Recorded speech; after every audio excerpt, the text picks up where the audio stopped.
All right, let's get right into it. We're talking about what could be a massive breakthrough for one of the most misunderstood conditions out there, chronic fatigue syndrome. There's a new test that's making waves, but the big question is this real hope or just hype? We all get tired. I get tired, you get tired. It's temporary, right? But what if that feeling of being completely wiped out was just your starting point every single day? Imagine a fatigue so deep, so crushing, that it literally changes every single thing about your life. Well, for millions of people, that's not imagination. That's the reality of chronic fatigue syndrome. So let's be clear about what we're actually talking about. The official name is Myalgic Encephalomyelitis, or ME/CFS for short, and this thing, it's a beast. We're talking about a complex neurological condition that affects up to 24 million people around the world, and it is so much more than just being tired. Think about severe muscle cramps, a kind of brain fog that makes it impossible to think clearly. It's completely debilitating. But you know what the worst part is? For so long, trying to get a diagnosis has been an absolute nightmare. Doctors have had to play a game of elimination, ruling out every other possible condition, which can take years, leaving patients just stuck in limbo. All because there's never been a single reliable test. Yeah, and this quote from Dr. Dmitry Pushizetsky, he's the lead author on the study we're diving into, it just hits the nail on the head. He says, for decades, people living with ME/CFS have faced enormous challenges. And that's really the heart of it, isn't it? People have been struggling, not just with these awful symptoms, but with getting someone, anyone, to believe them with a concrete, objective medical test. Okay, so that's the problem. It's a huge one. But that long, frustrating wait just might, be coming to an end. This is where we get to the breakthrough, a real glimmer of hope. And believe it or not, it all comes down to a simple blood sample. So here it is, the big news. Researchers say they have done it. They've developed a brand new blood test for ME/CFS. I mean, after all this time, a dedicated test. The statement itself is simple, but the potential here is just massive. So the obvious next question is, does it actually work? And how well? Get this, 96%. I mean, just let that number sink in for a second. 96% diagnostic accuracy. In their study, this test nailed it almost every single time. For a condition as murky and misunderstood as this one, a number like 96%, that's almost unheard of. It's like a bright light cutting through all that fog of uncertainty. So how on earth does it get to that 96% number? Well, the science behind this is genuinely cool. It's not looking for one simple thing in the blood. Nope, it's way more clever than that. The best way to think about it is like they're decoding a kind of complex DNA origami. The tech is called 3D Genomics, and the basic idea is really, really neat. See, we tend to think of our DNA as this long, straight ladder of code, but in reality, it's not like that at all. Inside our cells, it's folded up into these incredibly complex, three-dimensional shapes. And those folds, they're not random. They act like little switches, turning our genes on or off. Okay, let's break it down. Step 1, you've got your DNA, that long string of genetic code. Step 2, inside your cells, that string gets folded up, like super complex origami. Step 3, the way it's folded acts as a switchboard, deciding which genes get turned on and which get turned off. And now step 4, and this is the absolute key to the whole thing, the test has found a unique folding pattern, a specific biological signature that shows up again and again in patients with ME/CFS, but it doesn't show up in healthy people.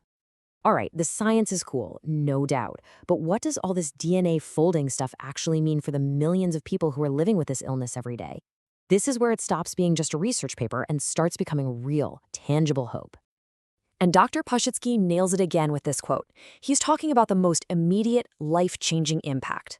Just think about it, going from a years-long, soul-crushing search for answers down to a single blood test. It's not just about a diagnosis, it's about giving people certainty. It's about validation. But here's where it gets even more exciting. This isn't just about putting a label on the illness. The test actually found over 200 specific changes in how the DNA is folded in ME/CFS patients. And these changes aren't random. They're pointing like big flashing arrows toward disruptions in the immune and inflammatory systems. So you see what's happening? The test isn't just saying, yep, you have it. It's giving us clues about why. It's like handing scientists a biological roadmap that could, hopefully, lead to brand new targeted treatments. Okay, now it's really easy to get carried away with all this. And believe me, it is exciting. But we have to pull back a little bit and put on our science hats. This is, after all, just one study. And with any huge potential breakthrough, we absolutely need a solid reality check. And here is that reality check coming from an independent expert, Dr. David Cutler. He points out that, yeah, the results are great, but we have no idea if that amazing 96% accuracy will actually hold up once you take this test out of the lab and start using it on the general population. That's a huge, huge question. And this chart really shows you why that caution is so necessary. I mean, look at the numbers. The whole study had just over 100 people. And just as important, the patient group, those 47 people, they all had severe cases of ME/CFS. What about people with mild or moderate symptoms? Right now, we just don't know how the test would perform for them. So let's just put it all on the table, right?